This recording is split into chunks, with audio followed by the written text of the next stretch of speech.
Interesting PSL की अब हम बात कर लेते हैं। पीएसएल 10 में इस्लामाबाद यूनाइटेड को हुई पहली शिकस्त। आपको पता है ना, कलंदर के हाथों। यस, ये बात है। लाहौर कलंदर्स ने मतलब उड़ा के रख दिया and I am so happy. और लाहौर छोटी मोटी शिकस्त नहीं थी, 88 रन के बड़े मार्जिन से हराया है और लाहौर कलंदर ने इस्लामाबाद यूनाइटेड को। पहले बैटिंग करते हुए लाहौर कलंदर ने 6 विकेटों पर 209 रन बनाए। फखर जमान मतलब लाठी चार्ज कर रहे थे, 44 रन थे उनके। सिकंदर रजा ने 39 बनाए, सैम बिलिंग्स ने 38 बनाए। 210 रन के ताक़ुब में इस्लामाबाद यूनाइटेड के बैटर्स पूरी टीम जो थी ना वो 121 रन्स बनाकर आउट होगी पूरी team, which was actually quite unusual to watch, क्योंकि आपको पता है पॉइंट्स टेबल पे डिस्पाइट दिस डिफीट अभी भी नंबर 1 पे इस्लामाबाद ही है।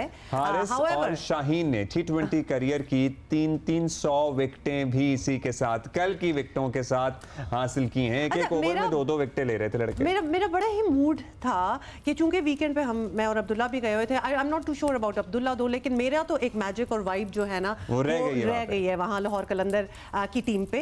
तो I am going to take the credit for the win. Thank you. अच्छा, इस पता के साथ ही लाहौर कलंदर्स पॉइंट्स टेबल में दूसरे नंबर पर आ गई है। इस्लामाबाद बदस्तूर पहले नंबर पर है, क्वेटा तीसरे और कराची चौथे नंबर पर है। मतलब कल की क्रिकेट देखने का और मुल्तान सुल्तान आखिरी में बाय द वे। हाँ, अली दीन है ना, वो भी राना साहब के साथ खड़े थे। मुझे लगता है उन्होंने भी लाहौर कलंदर का साथ देने का फैसला कर लिया। मेरा ख्याल लग रहा था कि वो इंतजार में थे कि अच्छा जी, राष्ट्रदीप भाई हमारे साथ मौजूद हैं। राष्ट्र भाई, मतलब लाहौर और भट्टी साहब भी हमारे साथ हैं, अब्दुल माजिद भट्टी साहब भी हमारे साथ मौजूद हैं। उनसे कुछ ये तो बातें करेंगे, लेकिन साथ ही कोच की तलाश चल रही थी ना, उसका भी पूछेंगे। राष्ट्र भाई, कल का मैच देखा आपने? It was really entertaining. जो एंटरटेनमेंट एलिमेंट ऑफ पीएसएल या इस तरह की लीग से जुड़ा है ना, वो भरपूर मिल रहा था।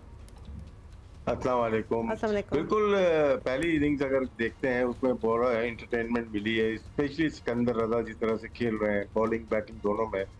कल थोड़ी हैरत भी हुई प्लेइंग 11 देखे इस्लामाबाद यूनाइटेड की, कि 5 चेंजेस की उन्होंने प्रीवियस गेम से, जो कि मेन प्लेयर थे। इनके 2 प्लेयर्स रन कर रहे थे टॉप ऑर्डर से। साहबजादा फरहान 246 रन है, 196 रन है मनरो नहीं खेले कल, तो बड़ा हैरत हुई। और आजम को इन्होंने प्लेइंग 11 में लेके आए और मोहम्मद नवाज नहीं खेले, और सलमान इरशाद पिछला मैच खेले तो वो नहीं खेले, मेरिडेथ नहीं खेले। तो बहुत सारी चेंजेस शायद इस वजह से की उन्होंने कि वो 5 मैचेस जीते में एक मैच में हम चांस ले लेते हैं, आजम को भी चांस दे देते हैं और हैदर अली को ऊपर खिला लेते हैं। एक्सपेरिमेंट किया उन्होंने, जो कि नाकाम हुआ। पूरी हार भी जाएंगे तो फर्क नहीं पड़ेगा। हाँ, इसलिए किया होगा बिकॉज उनको फर्क नहीं पड़ता। नहीं, फर्क बिल्कुल नहीं पड़ता, इस वजह से उन्होंने किया। लेकिन ज्यादा ना करें, क्योंकि ये अगर दूसरे से तीसरे पे चले गए तो मुश्किल हो जाती है। नंबर 1 नंबर 2 पे चांसेस ज्यादा होते हैं आपको प्लेज ऑफ में, के फाइनल में जाने के लिए। लेकिन बहुत अच्छी कारकर्दगी लाहौर कलंदर की। एक दफा फिर 2 टीम पीछे से बिहाइंड से आ रही है, एक लाहौर कलंदर, एक क्वेटा ग्लैडिएटर। कल लाहौर के कभी कभार हमें लगता है कि हारिस रऊफ अच्छी बॉलिंग नहीं करते, कभी ऐसे करते कि डेनिस लिली आ गए। वो कल आउटस्टैंडिंग उन्होंने एक्सपेल किया है, जिसपे पूरी टीम को ढेर कर दिया एक तरह से उन्होंने। लेकिन अच्छी जो बात नजर आ रही है एक प्लेयर की, वो है सिकंदर रजा, जो कि लास्ट ईयर मेरे ख्याल से इतना अच्छा नहीं खेल रहे थे। अभी 8 विकेट ले चुके हैं, 6.66 की इकॉनमी रेट है और 150 180 का उनका स्ट्राइक रेट है बैटिंग में। तो वो एक फोकल पॉइंट है इस वक्त लाहौर कलंदर के। सभी प्लेयर हैं, लेकिन उन्होंने जिस तरह से परफॉर्मेंस दी है, डेरल मिचेल है, उसके अलावा बिलिंग्स हैं, फखर जमान खुद है। फिर उसके बाद बॉलिंग में अगर आ जाते हैं आसिफ आफरीदी, यही ज्यादा है, लेकिन वो बहुत अच्छी बॉलिंग कर रहे हैं। तो लाहौर कलंदर बेहतर तरीके से प्लेइंग 11 अपनी उतारी और खेले और जीते। तो जो 2 साल ये नाकामियां मिली हैं, मेरे ख्याल से आप इनको थोड़ा सा हौसला जरूर हुआ होगा कल के मैच से कि वो ये टूर्नामेंट ये अच्छा 2 साल नाकामियां मिली, लेकिन एट द सेम टाइम उनके वही कप्तान रहे, उनकी स्ट्रैटेजी वही रही। ये भी तो देखने की बात है ना कि बड़े साबिर लोग हैं। शुरू में आपको याद है कैसे ये मुसलसल सीजन बाय सीजन नाकाम होते थे, लेकिन फिर सीजन बाय सीजन जीते भी। जी गलती करते हैं तो रिपीट पे रिपीट करते हैं। सोहेल को इन्होंने कप्तान बनाया था, उसको चेंज ही नहीं करके दिया।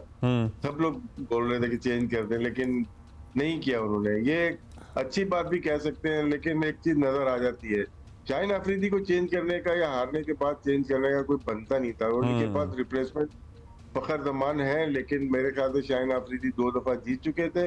पाकिस्तान टीम के भी वो कप्तान रह चुके हैं, तो इसलिए कोई जरूरत नहीं थी। लाहौर कलंदर बहुत अच्छा खेल रही है इस वक्त। जी माशाल्लाह। भट्टी साहब आप बताएं, मतलब हम कंसिस्टेंसी की बात कर रहे हैं कि कुछ खास चेंजेस लाहौर कलंदर ने नहीं किए, लेकिन it's working out for them. However Rashid Khan used to be a part of, remember, of the team as well. उनका ना होने से कुछ खास फर्क आपको लगता है पड़ा? पिछले सीजन तक तो पड़ा था, लेकिन सिकंदर ने बड़ा अच्छा रिप्लेस किया उन्हें। जी हाँ, बिल्कुल, बहुत शुक्रिया अब्दुल्ला और हुमा। लास्ट ईयर बिल्कुल थोड़ा सा फर्क पड़ा था, लेकिन जाहिर है प्लेयर कई बार अनफिट हो जाते हैं, कई बार उनकी अपनी मसरूफियात होती हैं। तो सिकंदर रजा ने जिस तरह अभी राशिद भाई कह रहे थे कि उन्होंने बॉलिंग में, बैटिंग में, इवन फील्डिंग में भी एक बिल्कुल डिफरेंस डाला हुआ है। और मेरे ख्याल में इस साल राशिद की कमी ज्यादा महसूस हो नहीं रही। और फिर जो आसिफ आफरीदी हैं, कल उन्होंने भी अच्छी बॉलिंग की। अब आप आसिफ आफरीदी को देखें, लेफ्ट आर्म स्पिनर है, Rashid Khan right arm leg spinner थे, लेकिन जो डिफरेंस डाल रहे हैं, एक तो सिकंदर रजा अपनी बैटिंग से डाल रहे हैं, फिर आप देखें कि सैम बिलिंग्स बहुत अच्छी बैटिंग कर रहे हैं, फखर जमान बहुत अच्छी बैटिंग कर रहे हैं। लेकिन कल एक कमेंटेटर ने बड़ा जबरदस्त हारिस रऊफ के बारे में जुमला कहा, उनकी स्पीड देख के।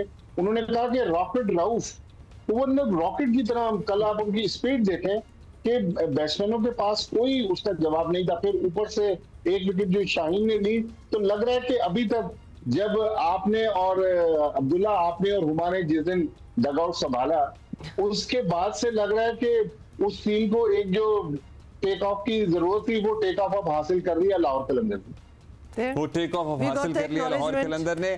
अच्छा, अब जरा नेशनल टीम की तरफ इसलिए आ जाते हैं क्योंकि भट्टी साहब, याद है हम पिछली बार जब हमारी बात हुई थी तो we were thinking about the coach. कोई progress on that front?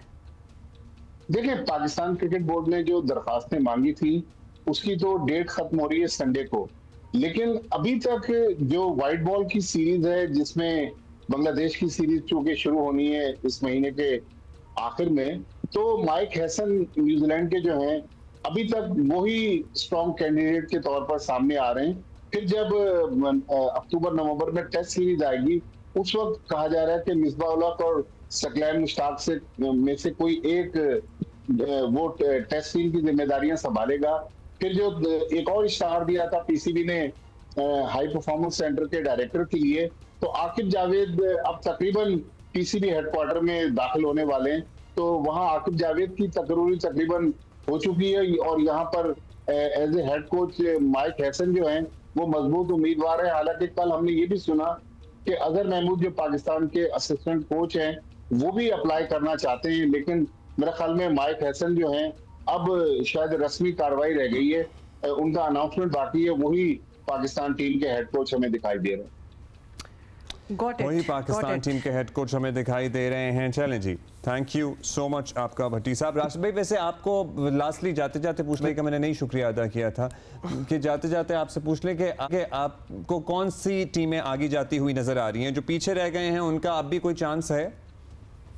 Ji, chances Karachi Kings के भी हैं, और मुल्तान सुल्तान बाहर हो गई, तकरीबन वो बाहर ही हो गई। लेकिन जो 3 टीम टॉप की नजर आ रही हैं, इस्लामाबाद यूनाइटेड है, लाहौर कलंदर्स है और क्वेटा ग्लैडिएटर्स, ये टीम ऐसी हैं कि अच्छा खेल रही है। पीछे से बिहाइंड से जो बहुत अच्छा आ सकती है वो है बाबर आजम की टीम है। बाबर आजम साइम अय्यूब परफॉर्म नहीं कर रहे, कैटमोर है उनके पास, हारिस है जो बैटिंग के 4 स्लॉट हैं, बहुत तगड़े हैं उनके पास, बॉलिंग भी रीजनेबल है। तो शायद वो अगर थोड़ी एफर्ट करे, पास में ऐसा हुआ है कि वो बिल्कुल बाहर होते होते वापिस आए और फाइनल तक गए हैं, तो हम माइनस नहीं कर सकते पेशावर ज़ल्मी को।